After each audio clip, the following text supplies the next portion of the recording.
hablar con ustedes. No, por favor, gracias por atendernos. Bueno, y para saber y entender un poquito, ¿no? Porque, como decíamos, a ver, esto sí se ha hecho público por la mediatización y demás, pero no es un caso, no es una isla, sí, lamentablemente ocurre y mucho, ¿no? Sí, sí, sí. Generalmente estos casos son abundantes, Ujú, lamentablemente, pero bueno, hay una serie de recomendaciones o cuestiones que uno puede seguir para preservar y proteger a los niños, ¿no? Que traten de pasar por la menor exposición en el caso de estas personas que son tan mediáticas, ujú. o en el caso de las personas normales que no son personas de la farándula, pero que también a veces los chicos se ven expuestos a situaciones de mucha violencia, de mucho maltrato. En líneas generales hay que tratar siempre de separar lo que son los problemas de la pareja de la órbita de los niños, ¿sí? Es muy normal, Ujú. lamentablemente es frecuente que los chicos quedan captados, tomados por las problemáticas de los adultos. Y la primera gran recomendación es no hablar de temas de adultos con los niños, ¿no? Mm, Que a ujú. veces eso es muy difícil de implementar porque se convive, porque los niños escuchan, porque los niños incluso preguntan, pero la primera gran recomendación es que los temas de adultos, los adultos los deben hablar con otros adultos Mm, y no con los ujú. hijos, aunque los hijos pregunten o se interesen por esos temas. Cuando hay una separación conflictiva porque una de las partes no se quiere separar o porque la pareja se está separando en malos términos, siempre es recomendable que los papás, los progenitores, si hay niños, tomen espacios terapéuticos. No psicoterapia de pareja, sino quizás individual. Ujú. Que cada uno tenga su espacio donde trabajar lo emocional, ¿no? Claro, Si las porque no todos lo viven, ¿no? O lo atraviesan de la misma manera. Claro, Sí. exacto, exacto. Y si Ujú, los papás no están bien, esto termina afectando de alguna manera a los hijos que conviven con ellos. Entonces, la segunda recomendación es trabajar en la psicoterapia individual, la decisión que se está tomando o las situaciones que se están viviendo. eh, y si uno empieza a ver que los niños tienen alguna afectación, por supuesto, generar un espacio terapéutico para ellos. A veces las escuelas señalan estas necesidades, ¿no? A veces los papás no se dan cuenta o los niños empiezan a estar mal y a veces la escuela cumple una función muy mm, importante ujú. señalando la necesidad de trabajar con el niño o la niña o el adolescente eh, su situación emocional, ¿no? Y darle Sí. herramientas para poder estar bien, Sí, ¿no? que esto quedó medio trunco con el tema de la pandemia, por ejemplo, ¿no? Porque a través de la virtualidad o que tenían la camarita apagada, y bueno, y la verdad que costaba darse cuenta de si algún niño, niña, adolescente estaba atravesando por alguna situación de conflicto, ¿no? Sí, en líneas generales sabemos que la pandemia fue una situación de mucha complejidad Mm, y lamentablemente muchas personas quedaron atrapadas con su agresor o su agresora. mm, eh, y bueno, los niños han sufrido mucho esta cuestión también, ¿no? De no poder tener este espacio de la terceridad, las instituciones ujú. que nos cuidan a todos, digamos. En la escuela, así como una persona adulta, si está pasando un problema, quizás los compañeros de trabajo se dan cuenta, en la escuela, un niño que transita un problema de la vida personal, bueno, los docentes o los mismos compañeros lo pueden detectar, ¿no? Al no haber estado en estas instituciones en la pandemia, todos estos problemas se agudizaron Sí. muchísimo. Sí, sí. Lucía, recién decías de que es importante de que la pareja tome psicoterapia de manera individual.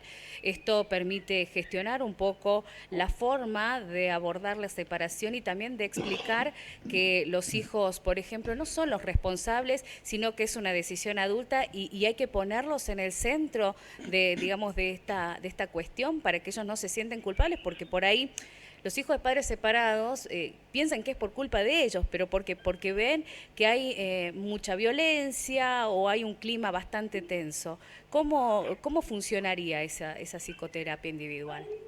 Y cada papá o cada mamá tiene que pedir una consulta con un psicólogo, puede hacer con psicólogos de la obra social, si tienen trabajo, o Ujú, psicólogos en los servicios de salud pública. ujú. Hoy los CAPS de nuestra ciudad todos tienen psicólogos. Y generar un espacio de trabajo donde uno va a reflexionar, a contar cómo se siente, a tratar de ordenar las ideas. y por supuesto trabaja el tema de cómo llevar adelante la separación con los hijos. Porque hay cosas que como papás o mamás podemos intentar hacer, pero la vivencia emocional de nuestros hijos es otra, digamos, y no está bajo nuestro control.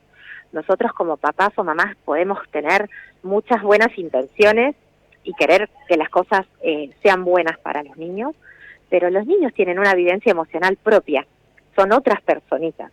Entonces, ellos suelen necesitar un espacio terapéutico aunque sea 15 días, quizás una consulta de seguimiento, lo que llamamos, a veces no un trabajo tan activo, pero sí un espacio propio donde ellos pueden hablar de las temáticas familiares con otra persona, que no sea mamá o papá. ¿Cómo podemos detectar en un niño cuando viene con ciertos problemas desde la casa?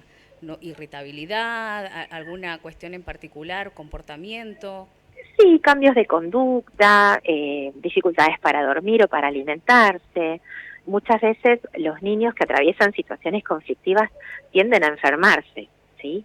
Es muy difícil a veces para los chicos expresar en palabras lo que les pasa y a veces lo que terminan haciendo son psicosomatizaciones, ¿no? Se enferman, desarrollan gastritis, desarrollan problemas en la piel, se les cae el pelo. ¿Qué pasa con la ansiedad? Y son patologías derivadas de la ansiedad. Sí. Lo que pasa que, bueno, a ver, ¿qué tiene que hacer uno? Primero, si un niño tiene un problema médico, llevarlo al médico. Y los médicos se dan cuenta si hay una cuestión emocional dando vuelta. Los pediatras están muy cancheros, están muy formados, y cuando se dan cuenta que hay una cuestión ansiosa, bueno, tienen que explorar y sugerir el espacio terapéutico. El abordaje interdisciplinario es lo más recomendable y no tampoco hay que reducir todo a lo psicológico, ¿no? Hay que vigilar la cuestión de la salud general, porque estos niños suelen tener patologías también médicas asociadas al estrés que viven. Claro. Entonces, bueno, es el trabajo interdisciplinario la mejor manera de contener y proteger a los chicos y, bueno, que atraviesen la situación. Pero la psicoterapia en los adultos suele ser la herramienta más eficaz. Que los papás trabajen sus cuestiones, las mamás trabajen sus cuestiones. Eso orienta mucho en cómo luego apoyar a los hijos o cómo poner límite a lo que uno habla con los hijos o cómo preservar los espacios, ¿no?, de cada uno y las funciones dentro de la familia. ¿Y cuál es el rol de la sociedad, de los medios, sobre todo aquellos digitales, ¿no?, que se encargaron, por ejemplo, de llevar estas imágenes tan tristes, tan duras de, bueno, las hijas bueno, hablábamos de Mauro y de Wanda, que son personas mediáticas, pero ellos ya cargan con el peso de la fama de sus padres. Pero también lo vemos por ahí en los medios también de las provincias, de localidades. No se debería replicar informaciones personales. ¿Qué podríamos hacer como para cambiarle un poco eso? Tratar de hablar sobre la prevención, sobre los cuidados de salud mental de los niños. ¿Qué hacemos? Trabajar con un abordaje respetuoso, ¿no? Sobre todo de los derechos del niño, de que se preserven la identidad y que no se hable de sus diagnósticos psicológicos ni de sus diagnósticos médicos. Este es un derecho de todas las personas, ¿sí? Los adultos también tienen derecho a que no se discuta sobre sus temas de salud en los medios de difusión. Pero más que nada, sobre todo los niños, ¿no?, que tienen toda su vida por delante.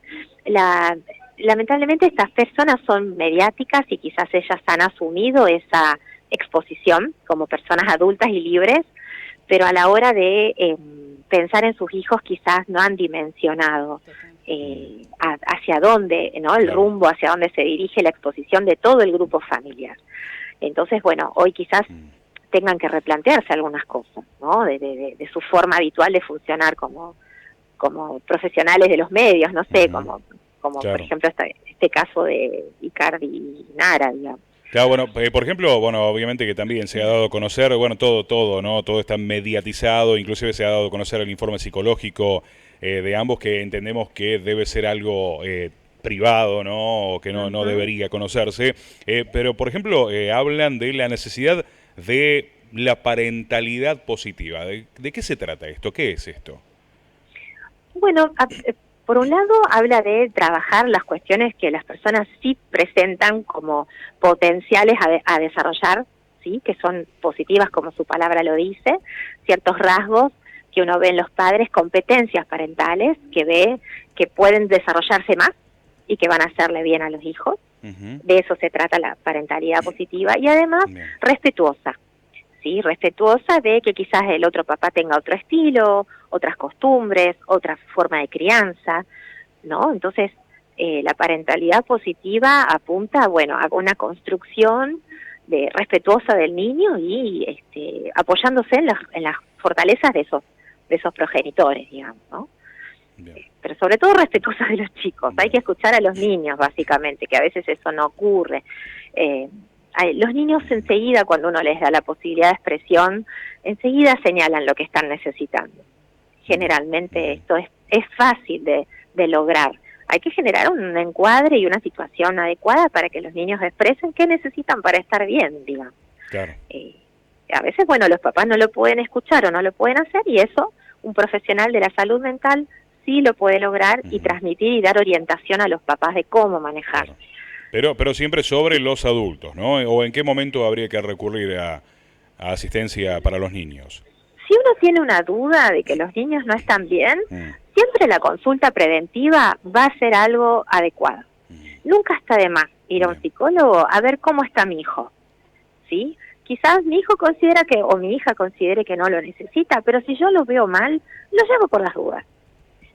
Y ahí se trabaja a ver qué pasa, cómo está el niño, cómo se siente, qué le pasa. Quizá tiene problemas con los compañeritos, quizá tiene problemas con, no sé, su cuerpo. No, uno no sabe a veces como papá qué pasa, o como padre es difícil identificar cuál es la problemática puntual que a mi hijo lo angustia.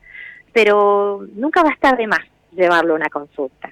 No hay ningún riesgo en ese sentido. Es mejor prevenir que no ocuparse y que luego alguna problemática se sobredesarrolle. Y hay muy buenos profesionales en La Rioja, por ejemplo, para la audiencia que nos está escuchando. Hay colegas especializados en trabajo en la clínica con niños, en trabajo con familia.